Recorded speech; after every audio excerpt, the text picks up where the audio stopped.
Welcome in, everyone, to the Bend, Oregon Real Estate Podcast. I am your host, Rob Eggers, principal broker here at Duke Warner Realty. Over 20 years experience selling real estate here in Bend. And I am joined by my business partner, Katrina Swisher, also over 20 years experience selling real estate here in Bend. And Katrina, how you doing? Doing good. Are you? Are you adjusting to the new fall temperatures? That's always a hard one for me. Yeah, that's why I asked. It came on quickly this year. Big change. We had a lot of smoke, and then we went right into rain and kind of cold. So yeah, always an adjustment.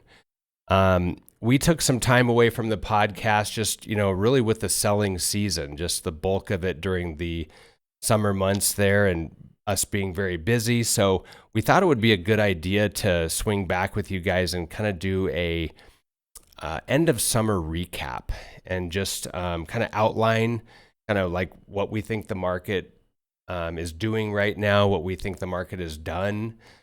Katrina, how would you describe 2023 as a real estate year?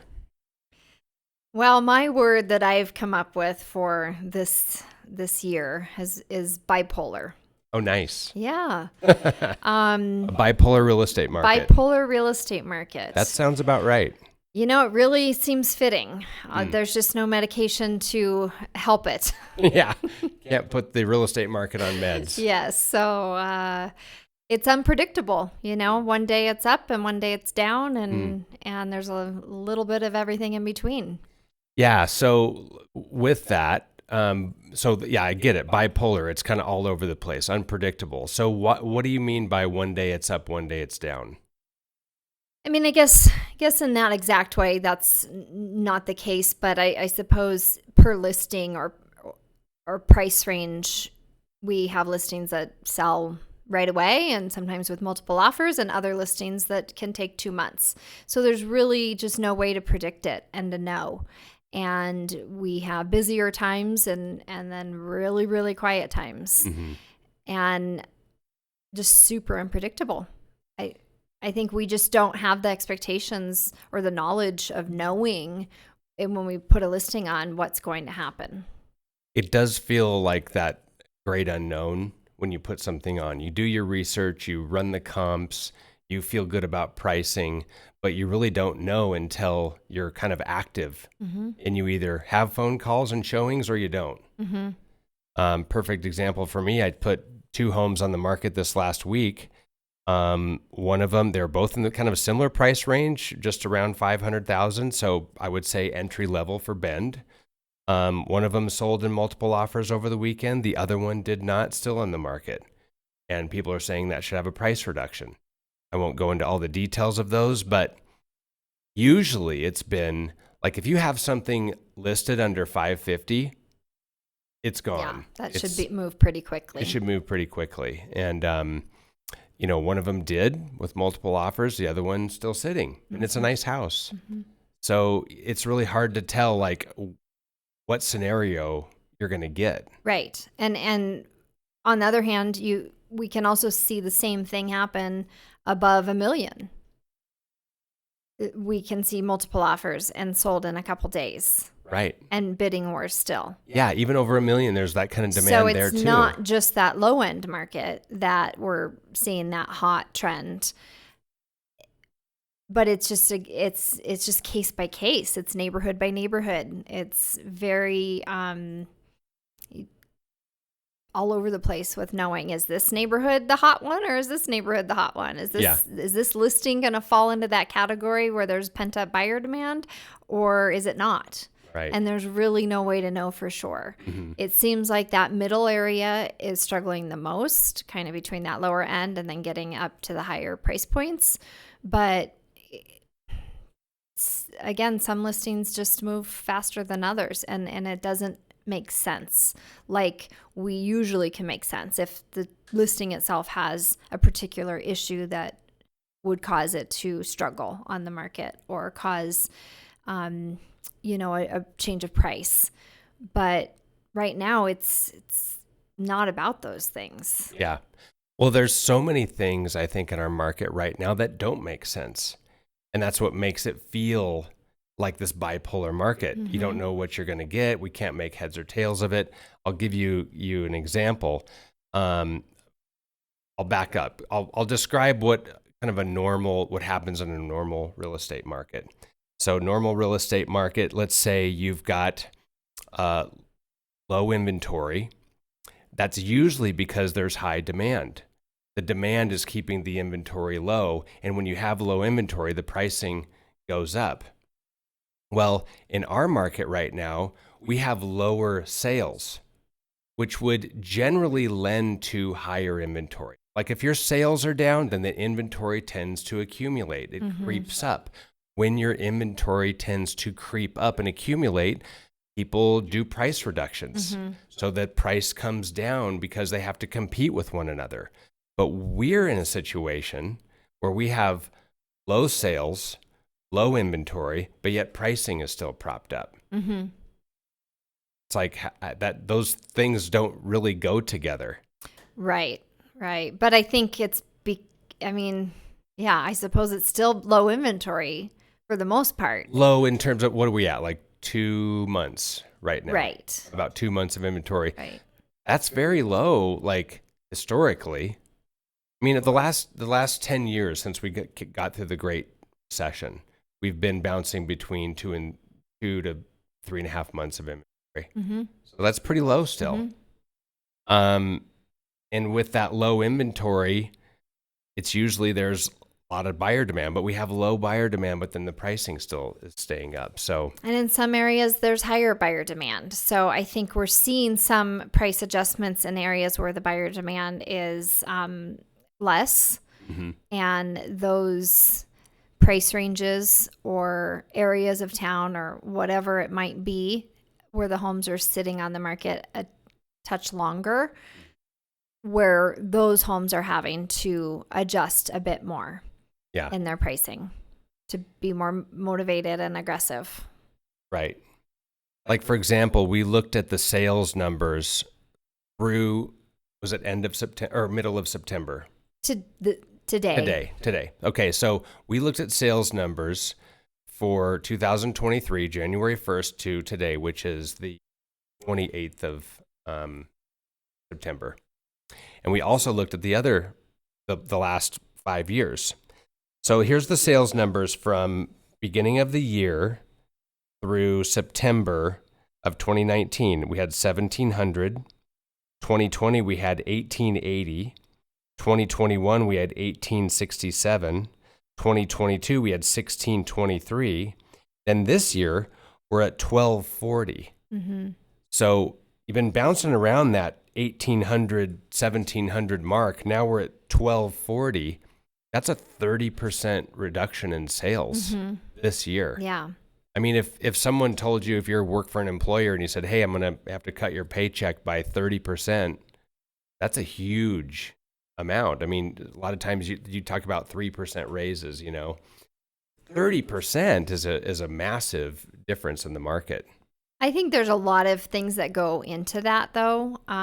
One would be that, of course, there's less buyer demand because of interest rates, and we'll get into that. But I think there's pent-up buyer demand and no inventory for them to choose from. And we have less sellers selling because they don't know what to do. They're not going to give up their 3% interest rate on a home. And I mean, I've had multiple buyers this summer that I've spent a lot of time with, and we're shopping and shopping and shopping, and they're just not finding what they want, and they don't end up buying. Yeah. And it's not interest rate that's holding them back. It's lack of choices and supply.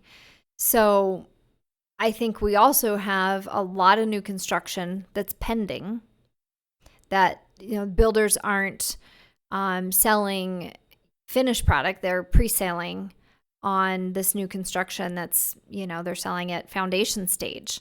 So they're all in contract. If you go through all these new neighborhoods where you see all this new construction, they're all pending. They're all pre-sold. Yeah. But we're not going to see those numbers until the end of this year to beginning of next year.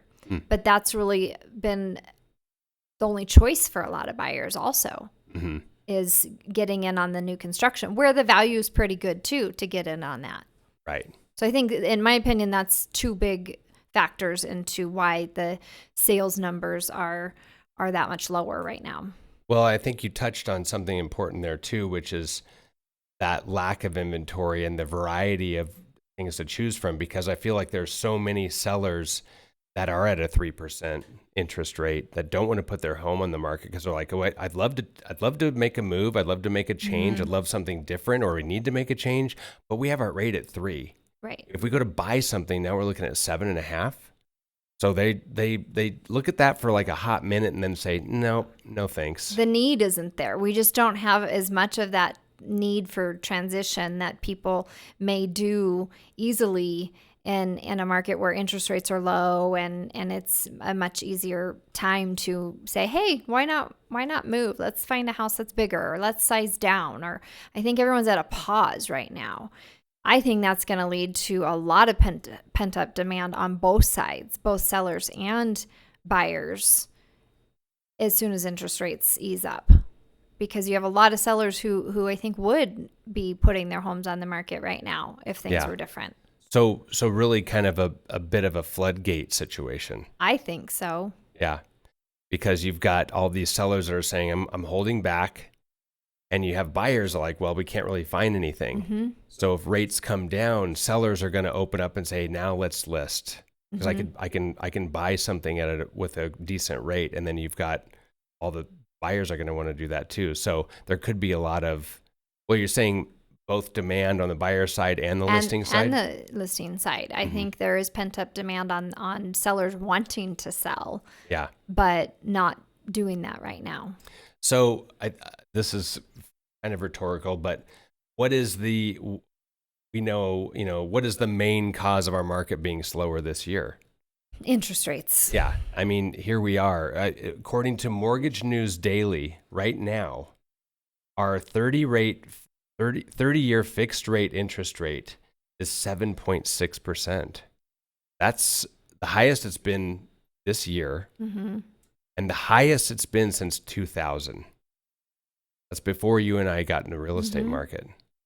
So that's, we're encroaching on the highest it's been in 25 years.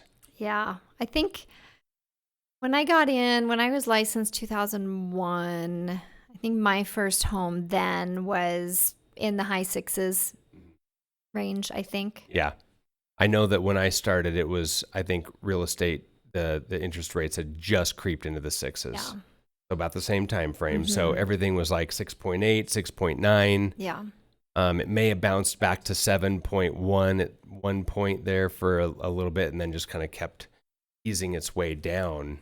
Back then, we didn't even think anything of it.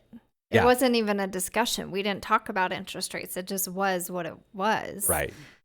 It's just so shocking now from the change that we've been used to for so long. Right. And going from, like mid 3s to now mid 7s. And we also had a lot of predictions from, our mortgage partners, financial experts that said that rates were going to come down by now, and they just haven't. Yeah. So these are high rates, and it's definitely affecting our market quite a bit. I think we've all probably talked to buyers and clients of our own, that we've said that to. We probably told them earlier this year, oh, just hang tight till the end of summer, early fall. We should get there. And I mean, I have a couple cases where it would be a buy-sell situation if the rates were different. Yeah. They would list and then they would go buy something different. They don't have to, so they can sit tight until it looks better for them. But they absolutely would be doing that if rates were lower. All right. Well, before we go any further, I'm going to mention the sponsor of our show, which is Duke Warner Realty, and they are a premier real estate firm here in Bend that was established in 1967 by Duke and Kitty Warner and is still family owned and operated to this very day. Duke Warner Realty has served thousands and thousands of customers throughout Central Oregon over the last 55 years, and the brokerage not only features Bend's best real estate agents, but also the most experienced, with the average agent at Duke Warner having 15 years of real estate experience. So if you want your next real estate transaction done right, with honesty and integrity, give Duke Warner Realty a call today at 541-382-8800 8262, or visit them online at dukewarner.com. Okay, so Katrina, we're talking about interest rates still being high. We mentioned that there's been several of our mortgage partners and just experts that predicted that they'd be down by now. We're into the fall. We're knocking on the door of October, and they haven't come down. In fact, they've done the opposite. They've increased. So we've gone from the low 7s, high 6s for part of this year. Now we're at 7.6. So I pulled up this article here that I read earlier this week, and this just kind of lends a little bit of light on as to why that is. And really the reason is inflation is still on the rise, and inflation has not come down like the feds have wanted it to. So this article right here is it's from Realtor magazine, and it's titled "Is 7% the new normal for mortgage rates?" And it says here, the Federal Reserve meets next week to determine whether it will again hike its short-term benchmark rate, which could influence the direction of mortgage rates in the coming weeks. This week's Consumer Price Inflation Report, which reflects August data, showed an uptick in the inflation rate of 3.7. That's still shy of the Fed's 2.0% target. So they're saying that inflation's rising at 3.7% right now. They want it to be at 2. That's almost double of what they want it to be. Yeah. So thus the rates are still high. So the only way we're going to see these rates come down is to eventually have inflation start to come down, which means we're probably in a recession. Exactly. And I think that that's what lenders and the other, advice we would hear and get for interest rates potentially hoping that they'd come down by this time was, all the thoughts and signs of that inflation would be under control by now. Right. Yeah, because the idea is that once we're in recession, it's kind of like the general supply and demand, like we've talked about. That means there's higher inventory. So what happens? Pricing has to come down in order to get things sold. And that's going to curb that inflation mark right there. But it's interesting that the economy is still rolling along enough and that it's keeping those inflation numbers high. Things are still increasing. So we're not going to see the lower rates really until we see a recession happen. Right. And not only will, the recession bring the rates down, but a lot of people think that, oh my gosh, there's going to be a recession. That means the whole market's going to be destroyed. It's going to burst. Right. So what's your take on that? Well, I mean, that's all we know. Most of us know we hear recession and our PTSD goes right back to the recession that most of us have lived through, which was a catastrophic crash. Right. But it wasn't an economic recession. Exactly. It was a real estate recession. The difference is that just a economic recession will likely be good for our real estate market and kind of put us back into a normal place. Yes, totally agree. Yeah, so our thinking is that if we have recession, it will actually be a good thing for our market because the bottom's not going to fall out. We're not going to have a firestorm of foreclosures and short sales like we did during the housing recession. That was a once in a lifetime type of a thing. We're not going to see that again. We could see a flattening of the market where maybe pricing doesn't go up anymore. Maybe it comes down a bit, but it's not going to be catastrophic. Yeah, that supply and demand might balance out, but at the end of the day, we still just don't have the supply on the market. So versus that time. So I mean, there's just those factors aren't here anymore to cause a crash. I mean, of course, pricing is higher than it ever has been. Well, that's not true. It was higher in the COVID time, but so people just think there's going to be this, well, it has to come down. The prices have to crash. Yeah. And at the end of the day, you know, as long as supply and demand is where it's at, I really don't see that part of it happening. We just might, the recession might be that medication to our bipolar problem. Right. It could be. And actually, historically, if you look at economic recessions, real estate actually does fairly well during economic recessions.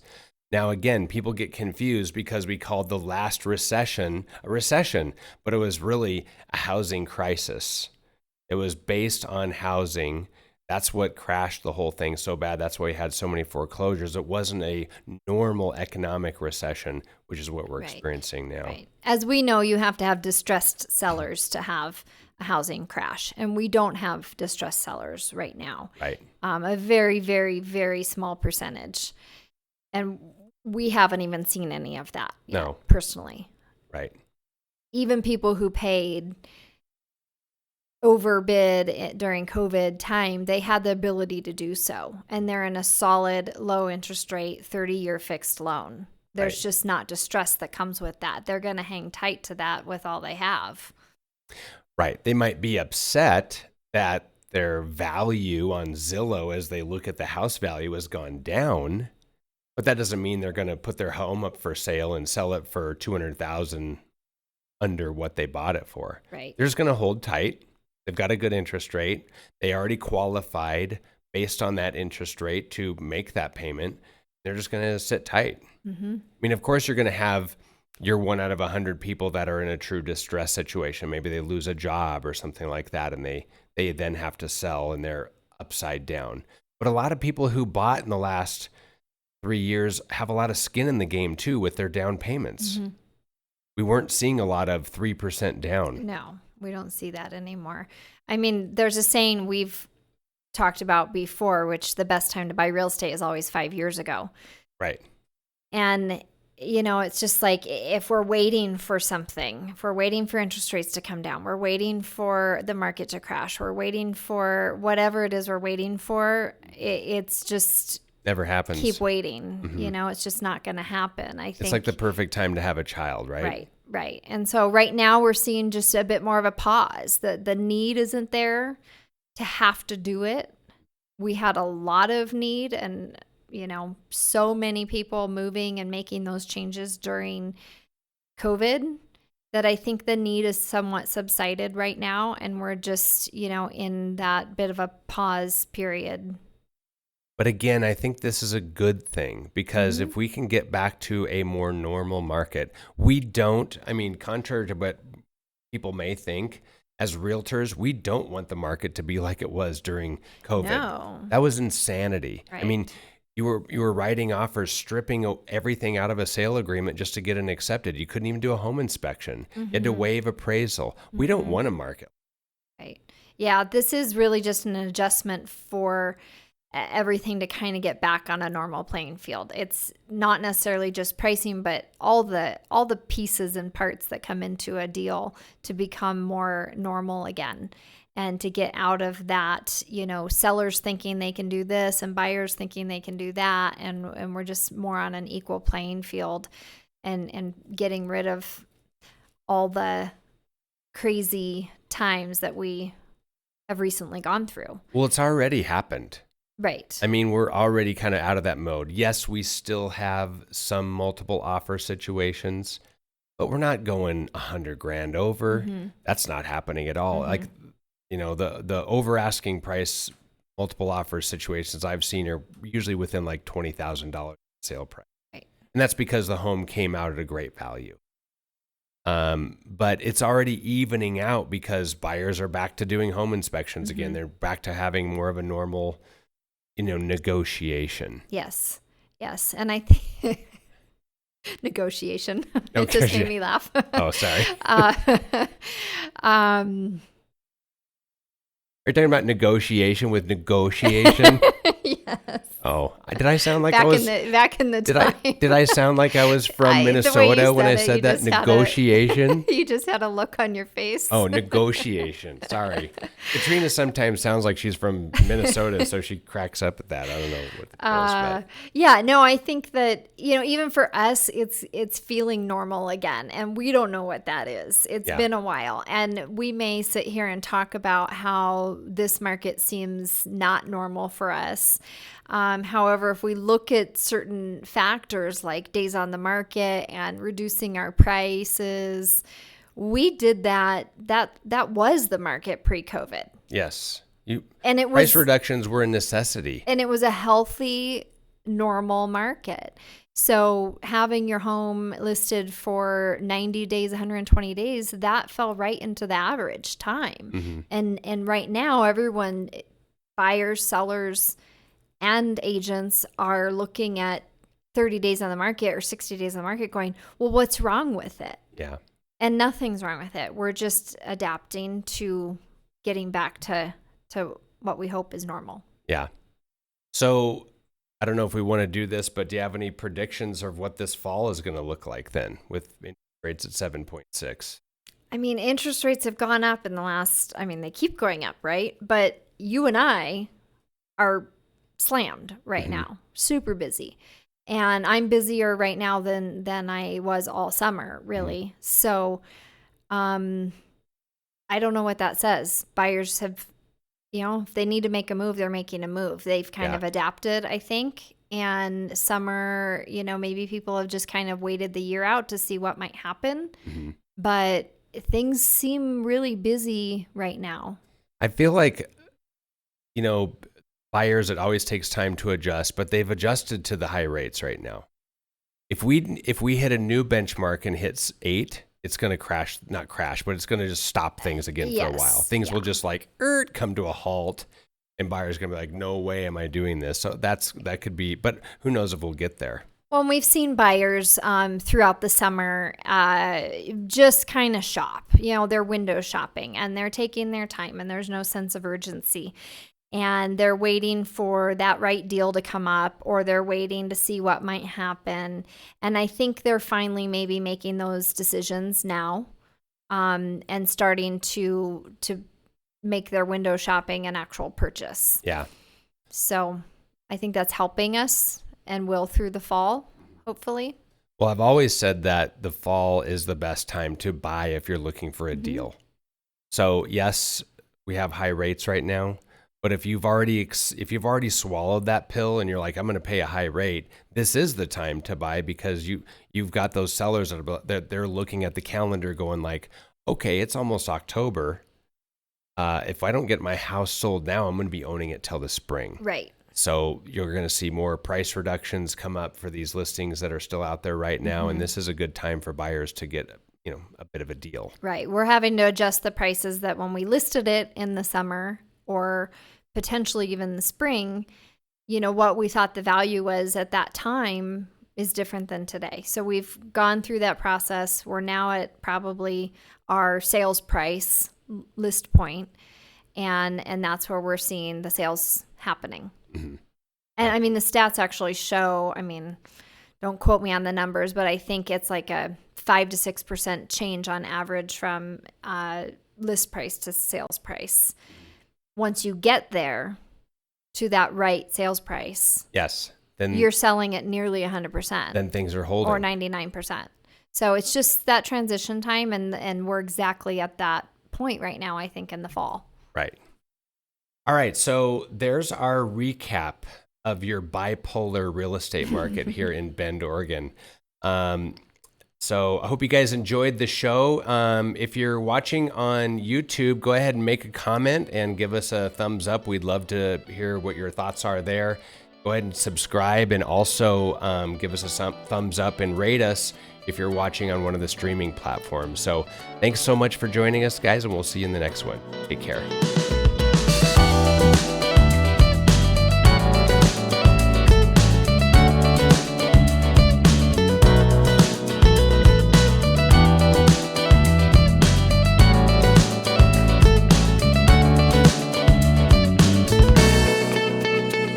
Come on.